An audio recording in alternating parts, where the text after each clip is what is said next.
Hi, வணக்கம். கந்த கடவுள் நமது சொந்த கடவுளை வணங்கி, வயலூர் எம்பெருமான் முருகனை வணங்கி, இன்னைக்கு நிறைய மோசடிகள் சொல்லியிருக்கோம். இன்னைக்கு பண்ணது பெரிய மாபெரும் மோசடி. ஆசைதான் அழிவுக்கு காரணங்கிற மாதிரி உயிரோட விளையாடுறானுங்க. உயிரோடையே விளையாடுறான். என்னன்னா, புதுச்சேரியில ஒரு போலி மருந்து தொழிற்சாலை எங்க பண்ணியிருக்கான்? புதுச்சேரியில போலி மருந்து தொழிற்சாலை ஆரம்பிச்சு ரொம்ப நாளா ஓட்டிட்டு இருந்திருக்கான். இதுக்கு என்ஆர் காங்கிரஸ் மணிகண்டன் உடந்தை. நான் தான் சொல்றேன்ல, இதுல எல்லாரும் கூட்டு இல்லாம ஒரு திருட்டுத்தனம் நடக்காது. கள்ளச்சாராயம் காமிச்சாலும், கள்ளச்சாராயம் காய்ச்சினாலும் அங்கேயும் தொடர்பு இருக்கும், அரசியல்வாதியோட தொடர்பு இருக்கும். புரியுதா? அரசியல்வாதி தான் கூட்டு போலீஸ ஆஃப் பண்ணுவான். புரியுதா? இல்லைன்னா போலீஸ்காரங்க பிடிப்பாங்க. அரசியல்வாதி கூட்டு கண்டுக்காத, எல்லாம் நம்ம ஆளுக்குதான் அப்படின்னா, செத்துட்டா மட்டும் ஐயோ அம்மாம்பா. புரியுதா? ஏன்னா பணம் எந்த ரூபத்துல எவன் செத்தா எவனுக்கு என்ன வந்திருக்கு அப்படிங்கிற நிலைமையில தான் இன்னைக்கு இந்த களி வேலை செஞ்சிட்டு இருக்கு. இதுல எந்த மாற்றமும் கிடையாது. இதெல்லாம் கண்ணுக்கு நேரா காட்டி கொடுக்கிறார் பகவான். அப்படிதான் சொல்லணும். யாருன்னா, இது புதுச்சேரியிலே அவன் நடத்திருக்கான். இதுக்கெல்லாம் யாரெல்லாம் உடந்தையா இருந்திருக்கான்னா, ஒரு ஜிஎஸ்டி அதிகாரி, ஒரு ஐஎஃப்எஸ் அதிகாரி. ஒரு ஐஎஃப்எஸ் அதிகாரி என்ன பண்ணிருக்காங்க? அவன் பேர் சத்தியமூர்த்தி. நல்ல பேர், அருமையான பேர், சத்தியமூர்த்தி. என்ன 12 கோடி லஞ்சம் கேட்டிருக்கான். எவ்வளவு? 1 2 இல்ல, 12 கோடி. 12 கோடி ரூபாய் வாங்கியிருக்கான். ஜிஎஸ்டி அதிகாரி, சூப்பரிண்டென்டென்ட் போலீஸ், ஜிஎஸ்டில சூப்பரிண்டென்ட் பரிதா, அவங்க பேர் பரிதா. இப்போ இவங்களை கைது பண்ண தயாரா இருக்காங்க. ஜிஎஸ்டி அதிகாரியை கைது பண்ண தயாரா இருக்காங்க. ஒன்றிய அரசோடைய உத்தரவு வாங்க போயிருக்காங்க. ஒன்றிய அரசோடைய உத்தரவு கேட்டிருக்காங்க. கூடிய சீக்கிரத்தில் ஜிஎஸ்டி அதிகாரி கைது. குருமூர்த்தி இருக்கான்ல, ஐஎஃப்எஸ் அதிகாரி, என்ன ஃபாரஸ்ட்ல வேலை செஞ்ச ஐஎஃப்எஸ் அதிகாரி, அவனை கைது பண்ணிட்டாங்க. சரியா? இப்போ என்ன நடந்தது அப்படின்னு பார்க்கலாம். புதுச்சேரியில ஒரு போலி மருந்து தொழிற்சாலை நடந்துட்டு இருக்கான். புரியுதா? அவன் போலி மருந்து தொழிற்சாலை பண்ணி 17 மாநிலங்களுக்கு கொடுத்திருக்கான். சார், ஐட்டங்கள் தெரியுமா? இதய நோய், சர்க்கரை நோய், இதய நோய், சர்க்கரை நோய், பிபி, இதுக்கு மருந்து தயார் பண்ணிருக்கான். இதுக்கு மருந்து தயார் பண்ணிட்டான். சர்க்கரை நோய்க்கு போலி மருந்து, இதயத்துக்கு போலி மருந்து, அப்புறம் பிபிக்கு போலி மருந்து. இத மாதிரி எல்லாத்துக்கும் பிபிக்கு போலி மருந்து நிறைய. அப்ப இதனுடைய மருந்தெல்லாம் எவ்வளவு காஸ்ட்லி? பயங்கர காஸ்ட்லி. அப்ப இது 17 மாநிலங்களுக்கு போய் வித்துக்கானே. அப்ப அவனுக்கும் தெரியல இது டூப்ளிகேட்னு. புரியுதா? அப்ப அவனும் நிகர லாபம் அடைஞ்சிருக்கான். குருவி கூடு, தேன் கூடு கலச்சவை கலகல கலகல கலகலன்னு அடிக்கிறானுங்க. பணம் மட்டும்தான், மக்களை பத்தியெல்லாம் கிடையவே கிடையாது. புரியுதா? எப்படி இது கண்டுபிடிச்சாங்கன்னா, ஒரு பிரபல மருந்து கம்பெனி கண்டுபிடிச்சிட்டான். அவன் பேர்ல தான் இவன் அடிக்கிறான். என்ன? ஏன்னா அந்த கம்பெனியை தான் டாக்டர் ரெஃபர் பண்ணுவாங்க, இந்த வாங்கிக்க இந்த வாங்கிக்கன்னு. அந்த கம்பெனியே எது மூவ்மெண்ட் அதிகமா இருக்கோ அந்த கம்பெனியே சர்க்கரை நோய்க்கு மருந்து, பிபிக்கு மருந்து, இதயத்துக்கு மருந்து, எல்லாத்துக்கும் மருந்து. போலி தொழிற்சாலை, போலி தொழிற்சாலை, போலி மருந்து, போலி தொழிற்சாலை, போலி மருந்து. புரியுதா? உடனே இத கம்ப்ளைண்ட் கொடுத்த உடனே விசாரணைக்கு போறாங்க. விசாரணைக்கு போனா அது யாரு நடத்துறான்னா, ராஜா. இவன் ஒரு மெகா திருடன். ஏற்கனவே மேல கேஸ் எல்லாம் இருக்கு, போலி மருந்து வித்ததெல்லாம். அது சொன்னா அது இன்னொரு எபிசோட் ஆகும். என்ஆர் காங்கிரஸ் மணிகண்டன் யாரு? பார்ட்னர், ஒரு அரசியல்வாதி பார்ட்னர். கம்னாட்டிங்களா? உங்களெல்லாம் நாட்டுக்கு நல்லது பண்றதுக்கு மக்கள் தேர்ந்தெடுத்தா மக்களை கொலை பண்ண பாக்குறீங்க. என்ன? என்ஆர் காங்கிரஸ் மணிகண்டன். இப்போ 2 பேரையும் அதிகாரிகள் கைது பண்ணிட்டாங்க. ராஜாவை கைது பண்ணி விசாரணை பண்ணி அவன் வீட்டுக்கு போனா 3 கோடி ரூபாய்க்கு இருக்குங்க. தங்கம், வைரம், பிளாட்டினம், பல ஐட்டங்கள் வச்சிருக்கான். பணமும் நிறைய இருக்கு. 3 கோடி ரூபாய் இதையே கண்டுபிடிச்சிருக்காங்கன்னா அவன் எத்தனை கோடிக்கு இருப்பான்? கரண்ட்லி கேஷ் அது இது எல்லாமே 3 கோடி ரூபாய் கைப்பற்றிட்டாங்க. கைப்பற்றி ராஜாவை விசாரணைக்கு எடுத்து திருப்பி கூப்பிடுறாங்க. அப்புறம் சொல்றான், எங்கெங்கெல்லாம் போலி மருந்து தொழிற்சாலை வச்சிருக்க? போலி மருந்து தொழிற்சாலை இங்க கோயம்புத்தூர் பக்கத்தால மேட்டுப்பாளையம், திருபுவனைப்பாளையம், மேட்டுப்பாளையம், திருபுவனைப்பாளையம், அதுக்கப்புறம் அரியாங்குப்பம், 3 இடத்துல ஓஹோன்னு போலி தொழிற்சாலை நடத்திட்டு இருக்கான் பாருங்க. இதுக்குன்னு மெடிசன் அதிகாரி இருக்கான், எவ்வளவோ பேர் இருக்காங்க. எல்லாம் லஞ்சத்தை வாங்கிட்டு ஓட்டு. யாரு விட்டு காசோ ஓட்டு ஓட்டியிருக்கான், ஃபுல்லா ஓட்டியிருக்கான். பணத்தை கொடுத்தா என்ன வேணாலும் பண்ணிக்கலாம்னு முடிவு பண்ணிட்டானுங்க. புரியுதா? போலி மருந்துங்க அத்தனையும் மக்கள் நம்பி வாங்கிட்டு போறாங்க. இதுக்கு ஜிஎஸ்டியோட வாங்கிட்டு போறாங்க. நம்பி வாங்குறாங்க, ஜிஎஸ்டியோட வாங்கிட்டு போறாங்க. அந்த ஃப்ராடு ஜிஎஸ்டியை யார் கொடுத்தா என்னங்கிறது அடுத்தது சொல்றேன். இல்ல அதை இல்லாம தொழிற்சாலையில் உள்ள எந்திரங்கள், மாத்திரைகள் அதெல்லாம் பாத்தீங்கன்னா எல்லாம் கைப்பற்றினதுல அது 13 குடோன்ல இருந்தது. எது எந்திரங்கள், மாத்திரைகள் அங்கங்கே திருடெல்லாம் அங்கங்க மாத்தி மாத்தி வைப்பாங்கல்ல, பணத்தை திருடெல்லாம் பதுக்கி வைக்கிறாள் மாத்தி மாத்தி வைப்பாங்கல்ல. என்னைக்காவது ஒரு நாள் எலி கடிச்சிட்டு போயிடும், இல்ல சென்ட்ரல்ல இருந்து மோடி ஆளு கொண்டு போயிருவாங்க. அதான் நடக்குது. யாருக்கா தானம் பண்றானா, தர்மம் பண்றானா, ஈவு இறக்கம் இருக்கா? ஒண்ணு கிடையாது. ஃபுல்லா அடுக்கி வச்சா அவன் சென்ட்ரல் கொண்டு போயிடுறான். வேலை முடிஞ்சு போச்சு. வாங்கடா ஈடி போ, இங்க வார 1 கோடி. ஒருத்த வீட்டுல பாக்குறோம், அவன் வீடு பூராவே பணம் தான். செல்ஃபு, மாடம், எல்லா இடத்துலயும் பணமா வச்சிருக்கான். ஏன் ஒரு பாக்கு வியாபாரி 230 கோடி பேங்க்லயே அவ்வளவு இருக்காது. ஒரு நியூஸ்ல அது சொல்லியிருந்தோம். 230 கோடிங்க. மிஷின் வச்சு எழுறாங்க, 50-60 மிஷின் வச்சு எழுறாங்க. என்ன ஆலையில கரும்பா ஓடுது? 50-60 மிஷின் வச்சு அல்றான் அந்த காசை. என்ன ஆனா ஒரு பழைய ஸ்கூட்டர்ல தான் போயிட்டு இருப்பான் அவன். பாத்தீங்களா எப்படி திருட எப்படி இருக்கான் பாருங்க. பழைய ஸ்கூட்டர்ல தான் போவான். பாக்கு வியாபாரிங்க, இந்த பான்பராக்கு ஆன்சு இதுல அடிக்கிறான்ல. 230 கோடி வீட்டுல வெறும் பணமா இருந்தது. எல்லா இடத்துலயும் கிச்சன் மாடம், கேடா, சோபா, கேவா உள்ள திறந்த உடனே வரிசைக பணம் தான். அதனால அதே மாதிரி இவன் என்ன பண்ணிட்டான், 13 குடோனுக்கு சீல் வச்சுட்டாங்க. 13 குடோனுக்கு சீல் வச்சு ராஜா, என்ஆர் காங்கிரஸ் மணிகண்டன் உட்பட, ராஜா, என்ஆர் காங்கிரஸ் மணிகண்டன் உட்பட 20 பேரை கைது பண்ணி போட்டாச்சு.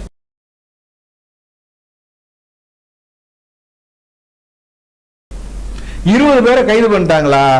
ராஜாட்ட மட்டுமே, அதான் அன்னைக்கே சொன்னல, ராஜா வீட்டுல மட்டுமே 3 கோடிக்கு இருக்கு சொத்து, நகை, வைரம், வைடூரியம். என்னங்க ராஜா மாரி சொல்றா? ராஜா வீட்டுல இருக்கிற மாதிரி இருக்கு ஐட்டங்கள் பூரா. எல்லாத்தையும் பிடிச்சிட்டாங்க. பிடிச்சிட்டு அதுக்கப்புறம் பாத்தீங்கன்னா அப்புறம் ராஜா ஒரு கருத்து சொல்லியிருக்கான். யாரு? அந்த போலி மருந்து தொழிற்சாலை ஓனர். போலி மருந்து தொழிற்சாலை ஓனர் என்ன சொல்லியிருக்கா? நாங்க ஜெயில போட்டு விசாரணைக்கு எடுக்கிறாங்கல்ல, அப்போ ஒரு திடுக்கிடும் சம்பவத்தை சொல்லியிருக்கா. எப்படி? அப்போ அந்த சம்பவம் வெளில வராது. காங்கிரஸ் எல்லாம் ஒரே பிரச்சனை பண்ணாங்க. போலி மருந்து தொழிற்சாலை அதுக்கு எப்படி ஜிஎஸ்டி எடுத்தான்? போலி மருந்து தொழிற்சாலை அதுக்கு எப்படி ஜிஎஸ்டி எடுத்தான் அப்படின்னு எல்லாம் தகராறு பண்ணவே, அதாவது கொடி பிடிக்கவே என்ன பண்ணிட்டான், உடனே ராஜா விசாரணைக்கு எடுத்தா ராஜா அப்பதான் உண்மையை சொல்றான். என்ன? இது சார் எனக்கு ஒருத்தர் பழக்கம். யாருன்னா சத்தியமூர்த்தின்னு ஒருத்தர் பழக்கம் சார். அவரு ஐஎஃப்எஸ் அதிகாரி சார். ஐஎஃப்எஸ் அதிகாரி ரிசைன் பண்ணிட்டார். இவன் 12 கோடி லஞ்சம் கொடுத்துருக்காங்க. 12 கோடி லஞ்சம். அவன் ரிட்டையர்மெண்ட் ஆனாலே அவ்வளவு பணம் வராதே. ஒரு 2 கோடியோ 1 கோடியோ தானே கிடைக்கும். 12 கோடி பணம் கொடுத்தோடனே வேலையை ரிசைன் பண்ணிட்டான். இவன் கொடுத்த பேர்ல இவனை அந்த ஐஎஃப்எஸ் அதிகாரி சத்தியமூர்த்தி, நல்ல பேர் பாருங்க, பேர் மட்டும் நல்லா வச்சிருக்கான், சத்தியமூர்த்தின்னு. ஐஎஃப்எஸ் அதிகாரிய சொல்லிட்டான். ஐஎஃப்எஸ் அதிகாரியை தேர்ந்த உடனே இவனை அவன் தலைமுறை ஆகிட்டான். இதான வேலையா நடக்குது. ஒண்ணு தலைமுறை ஆவான், இல்ல நெஞ்சு பிடிச்சிட்டு படுத்துப்பான். தலைமறைவு இல்லை நெஞ்ச பிடிச்சிட்டு ஹாஸ்பிட்டலில் படுத்துவோம். ஐயோ அம்மா பார்க்குறோம்ல லஞ்சம் வாங்கணும் பூரா இல்லை நெஞ்ச பிடிச்சிட்டு போய் படுத்துப்பான். இவனே தலைமறைவு ஆகிட்டான். அப்புறம் சிபிசிஐடி போலீஸார் போய் என்ன பண்ணுறாங்க, ஓசூர்லேருந்து அவனை தூக்குறாங்க. ஆளை தூக்கி புதுச்சேரி கொண்டு வந்து அதே வந்து அந்த விஜிலன்ஸ் ஆபீஸில் வச்சு விசாரணையை ஆரம்பிக்கிறாங்க. அவனுக்கு ஒன்னா சொன்னா பண்ணவன கிடுக்குப்படி விசாரணை போட்டா தானே, கையை காலில் அடிச்சா தானே அப்புறம் ஆரம்பிக்கிறான். என்ன அது வரைக்கும் சொல்ல மாட்டான். 12 கோடி ரூபா வாங்கியிருக்கான் லஞ்சம். எவ்வளோ? 12 கோடி ஜிஎஸ்டி எடுத்து தரதுக்கு. அந்த ஜிஎஸ்டி எடுத்து தரத்துக்கு சூப்பரண்டா இருக்கா, ஜிஎஸ்டியில சூப்பரண்டன்ட். அவரோட பேர் வந்து பரிதா. இவங்கெல்லாம் கவர்மெண்ட் அதிகாரி. எப்படி நாசம் பண்றான் பாருங்க நாட்டை. அங்கேயும் சம்பளம் வாங்கிட்டு அங்கேயும் பணம் வாங்கிட்டு. இவளுக்கெல்லாம் எவ்வளோ 2 லட்சம் 3 லட்சம் சம்பளம் இருக்கும். மாசம் 10,000 8,000 5,000 சம்பாதிக்க ஜனங்க எவ்வளவு சிரமப்படுறாங்க. என்ன இவ்வளவு பணத்தையும் உட்கார்ந்த இடத்துல ஏசியில கம்ப்யூட்டர்ல கையெழுத்து போட்டு வாங்கிட்டு இவன்டே அமௌண்ட் வாங்கிட்டான். ஜிஎஸ்டி அதிகாரி பரிதாவும் பணத்தை வாங்கிட்டா. இப்ப அவளை கைது பண்றதுக்கு தயாராயிட்டாங்க. ஒன்றிய அரசு கிட்ட உத்தரவு கேட்டிருக்காங்க. ஏன்னா வந்து ஒன்றிய அரசோடைய ஆளுங்களை கைது பண்ணா அவங்க உத்தரவு வரணும். அதனால கேட்டிருக்காங்க. கூடிய சீக்கிரத்தில் பரிதாவை கைது பண்ணிடுவாங்க. பரிதா மட்டும் இல்ல, இவ கூட இன்னும் யார் டீம்ல இருக்கா, ஒரு ஆள் செய்ய முடியாது. புரியுதா? போலி மருந்து தொழிற்சாலை வந்து எப்படி மணிகண்டனை வச்சிருக்கானோ அதே மாதிரி இந்த ஜிஎஸ்டி வந்து பிராடு ஜிஎஸ்டி எடுக்கிறது ஒரு ஆள் பண்ண முடியாது.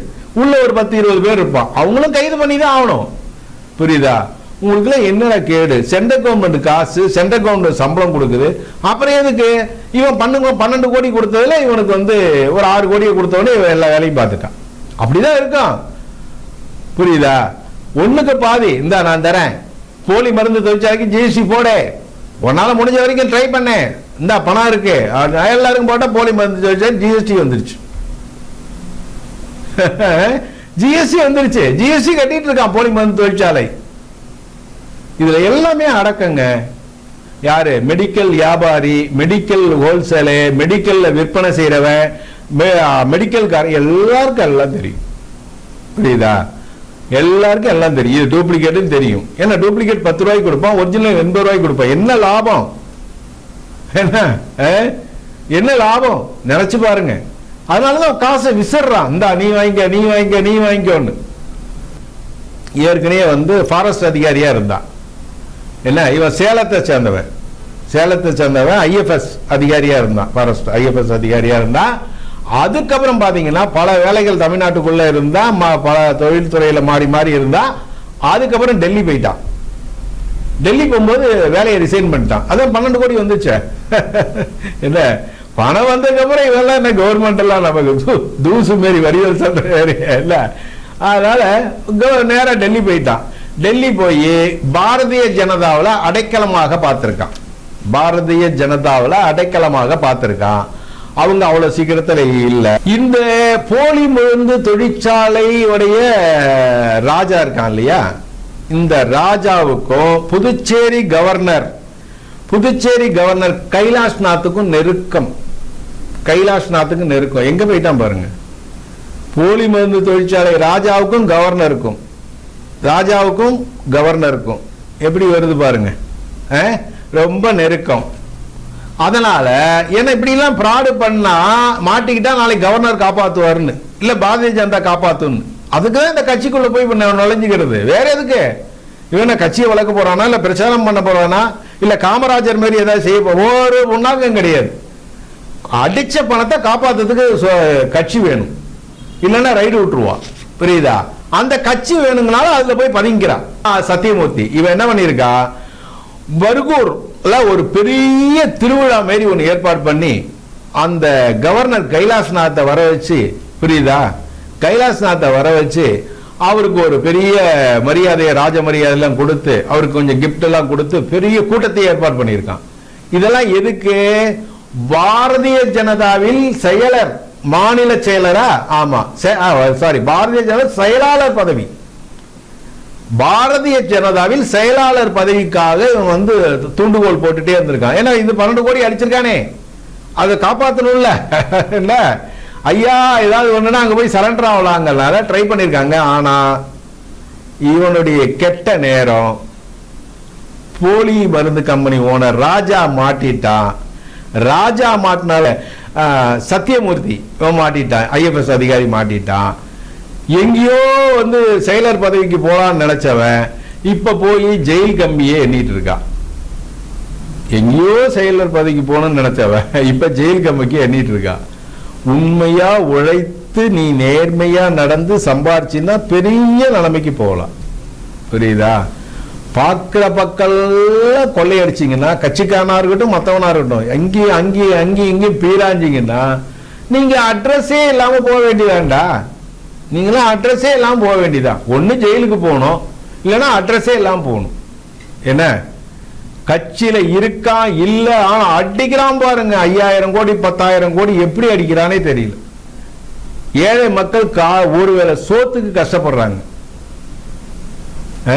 2 வேளை கஞ்சி குடிக்க கஷ்டப்படுறாங்க. இவ்வளவு பணத்தையும் நீங்க சுருட்டுன்னு சுருட்டுனீங்கன்னா வெளியில எங்கடா பணம் வரும்? மக்கள் பணத்தை பூரா நீங்க அள்ளிட்டு போயிருங்க.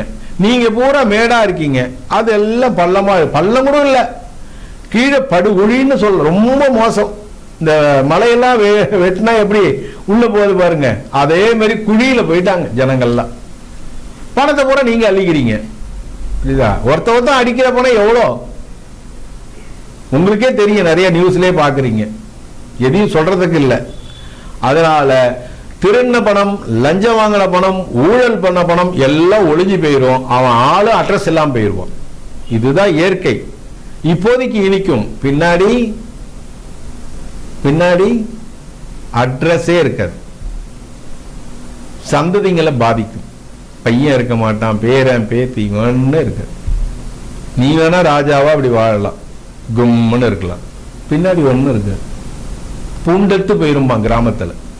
உன் பரம்பரையே பூண்டெடுத்து போயிரும், பரம்பரையே பூண்டெடுத்து போயிரும்பா. அதான் நடக்கும். திருந்துங்கடா, திருந்தினாதான் நல்லது. புரியுதா? தெய்வத்தை நீங்க எவ்வளவு கும்பிட்டாலும் பிரயோஜனம் இல்லை. அன்பே சிவன் ஒருத்தனை கத்தியால குத்திட்டு எப்படி கேட்டா என்ன சொல்லுவான்? அது திருமூலர் வேறங்க, இது ஏன் வேலைங்கம்மா. எப்படி புண்ணியம் கிடைக்கும் உனக்கு? அதனால இனி வரும் காலங்களில் என்னென்ன மோசடி, எப்படி மோசடி, என்னென்ன இது மக்களுக்கு கொடுக்கிற மருந்துடா, உயிர் காக்கிற மருந்து. இதுல போலி மருந்து, போலி தொழிற்சாலை, போலி ஜிஎஸ்டி, போலி மருந்து, போலி தொழிற்சாலை, போலி ஜிஎஸ்டி. நாசமா போச்சு போங்க. ஓகே, சரி நேயர்களே, இனி வரும் காலங்களில் ரொம்ப ஜாக்கிரதையா இருங்க. மெடிக்கல்லையும் பார்த்து வாங்குங்க மாத்திரைகளை. ஏன்னா இதே மாதிரி தொழிற்சாலை, போலி மருந்து தொழிற்சாலை மெடிக்கல், சில மெடிக்கல் இருப்பான் 100% லாபம் கிடைக்குன்னா அதை வாங்கி வித்துருவான். ஏன்னா வறுமையில தானே இருக்கானுங்க எல்லாம். அதனால ஜாக்கிரதையா இருங்க. மெடிக்கலை ரெஃபர் பண்ணுங்க, மாத்திரையை நல்லா ரெஃபர் பண்ணி வாங்குங்க. இது தெரிஞ்ச தொழிற்சாலை, இன்னும் தெரியாத தொழிற்சாலை இந்தியாவுக்குள்ள எத்தனை பேர் வச்சு எங்கெங்க ஏக்கறானே தெரிய மாட்டேங்குது. சரி, பார்த்துங்க. நன்றி, வணக்கம். சித்தரின் மெய்சிலுக்கும் அனுபவங்கள் என்று முன்னரே கூறியிருந்தோம் அல்லவா? அந்த உண்மையை உங்களுக்கு சொல்ல வேண்டாமா? அந்த சித்தர் நேரடியாக அந்த அம்மனுக்கு அபிஷேகம் செய்யும் போது அந்த அம்பாள் பாம்பு ரூபத்தில் எழுந்தருளியிருக்கிறாள். அந்த காட்சிகளை இப்போது நீங்கள் பார்த்து கொண்டிருக்கிறீர்கள். அந்த பாம்பு ரூபத்தில் எழுந்திருக்கும் அம்பாளை இந்த சித்தர் பாலால் அபிஷேகம் பண்ணுகிறார், சந்தனத்தால் அபிஷேகம் பண்ணுகிறார். என்னதான் ஜீவன் இருந்தாலும் 5 அறிவு படைத்த ஜீவன், தெய்வத்தினுடைய பாம்பு இல்லை என்றால் யாராயிருந்தாலும் தீண்டும். ஆனால் கடவுளின் அருள் பெற்ற இந்த சித்தர் அந்த பாம்புக்கு அபிஷேகம் பண்ணும் போது எந்தவித மறுப்பும் அது தெரிவிக்கவில்லை. சில நேரம் மஞ்சள் தண்ணி எடுத்து அது வாயிலே போடுறார். இதெல்லாம் பார்க்க ரொம்ப மெய்சிலிருக்கும் அனுபவமா இருக்கு.